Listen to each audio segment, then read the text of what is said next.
সম্মানিত দর্শক বন্ধুরা, 8 নম্বর জান্নাতে প্রাসাদ লাভের গুরুত্বপূর্ণ আমল হচ্ছে কাতারের ফাঁকা বন্ধ করা, যেটা আমাদের দেশে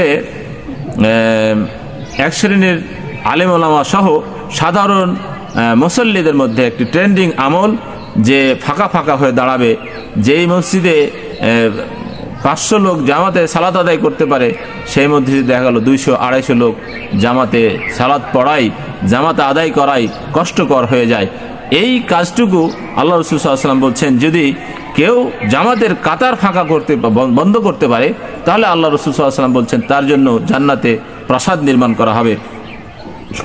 আয়েশা রাদিয়াল্লাহু আনহা قالت قال رسول الله صلى الله عليه وسلم, আয়েশা রাদিয়াল্লাহু তাআলা আনহা থেকে বর্ণিত, তিনি বলছেন নবী সাল্লাল্লাহু আলাইহি ওয়াসাল্লাম বলেছেন, যে ব্যক্তি কাতারের মাঝে ফাঁকা বন্ধ করবে, এর বিনিময়ে আল্লাহ তার মর্যাদা বাড়িয়ে দেন এবং তার জন্য জান্নাতে একটি ঘর নির্মাণ করেন। তাবরানী মুআজ্জামুল আওসাত 5797 সহিহ 1892 নম্বর হাদিস। তাহলে এখানে কি পাওয়া গেল? আয়েশা বলছেন, নবী সাল্লাল্লাহু আলাইহি ওয়াসাল্লাম বলছেন, যে ব্যক্তি তা কাতারের ফাঁকা বন্ধ করে, এর বিনিময়ে আল্লাহ রাব্বুল আলামিন তার মর্যাদা বৃদ্ধি করে দিবে, তার জন্য জান্নাতে একটি ঘর নির্মাণ করবেন। এত বড় সওয়াবের কাজ আমাদের দেশে অবহেলায়, একেবারে অবজ্ঞাতে যারাই বা পায়ে পায়ে লাগায়, তাদেরকে অবজ্ঞার চোখে, তাচ্ছিল্যের ভাষায়, খারাপ ভাষায়, কর্কশ ভাষায়, গালির ভাষায়, জঘন্য ভাষায় তাদেরকে কি করা হয়? গালি দেওয়া হয়। অথচ মুমিন কোনোদিন হতে পারে না তাআন ওয়ালা লাআন, মুমিন কোনোদিন গালিবাজ হতে পারে না, মুমিন কোনোদিন মানুষকে অভিসম্পাদকারী হতে পারে না। সম্মানিত দর্শক বন্ধুরা, তাহলে আমরা কাতারের মাঝে ফাঁকা পূর্ণ করলেই, ফাঁকা বন্ধ করলেই আল্লাহ রাব্বুল আলামিন জান্নাতের একটা ঘরের ওয়াদা করছেন, মর্যাদা বৃদ্ধির ওয়াদা করছেন। প্রাসাদ লাভের 20টি গুরুত্বপূর্ণ আমলের 9 নম্বর আমল হচ্ছে তাহাজ্জুদে অভ্যস্ত হওয়া, রাত্রের সালাত। ওয়া মিনাল লাইলি ফাতাহাজ্জাদ বিহি নাফিলাহ আসা আইয়াবআসাকা রাব্বুকা মাকামান মাহমুদা। আল্লাহ রাব্বুল আলামিন নবীকে বলছেন যে তুমি রাত্রের কিছু অংশের দাঁড়িয়ে সালাত আদায় করবে, তাহলে আশা করা যায় সম্ভবত আল্লাহ রাব্বুল আলামিন তোমার মর্যাদাকে, মাকাম মাহমুদ, তোমাকে সম্মানিত প্রশংসিত স্থান দান করবেন। তাহলে নবী সাল্লাল্লাহু আলাইহি ওয়াসাল্লামকে যদি এই কথা বলে থাকে, না, নবী সাল্লাল্লাহু আলাইহি ওয়াসাল্লামের আগের পিছনের সব গুনাহ মাফ করে দেওয়া হয়েছিল।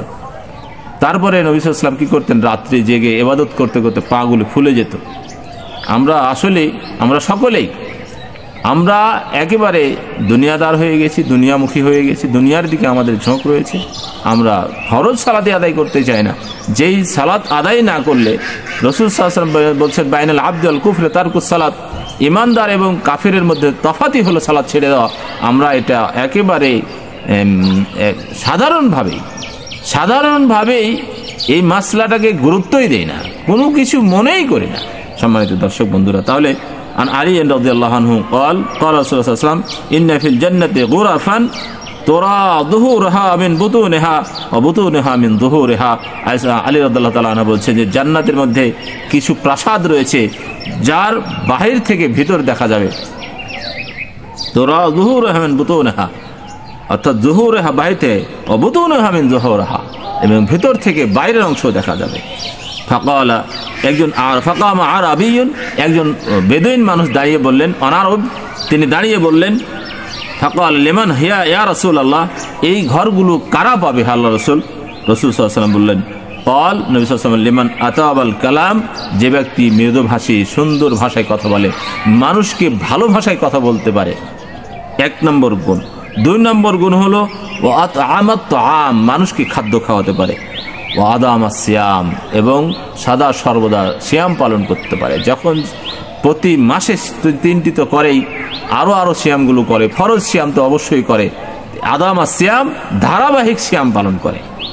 ওয়াসাল্লা বিল লাইলি ওয়ান নাসু নিয়াম, এবং রাত্রে মানুষ যখন ঘুমন্ত অবস্থায় থাকে, 4 নম্বর গুণ হলো যখন মানুষ ঘুমন্ত অবস্থায় থাকে তখন সে সালাত আদায় করতে পারে। সম্মানিত দর্শক বন্ধু, তাহলে জান্নাতে এমন একটা এত ভিআইপি রুম, ভিতর থেকে বাইরে থেকে ভিতর ভিআইপি রুম।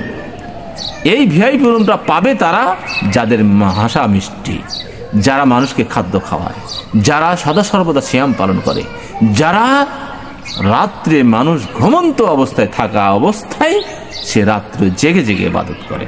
সম্মানিত দর্শক বন্ধু, তারপরে 10 নম্বর গুণ হলো জান্নাতে প্রাসাদ লাভের 10ম নম্বর গুণ হচ্ছে সদাচরণকারী হওয়া, মানুষের সাথে ভালো আচরণ করা, খুলকুন হাসান হওয়া।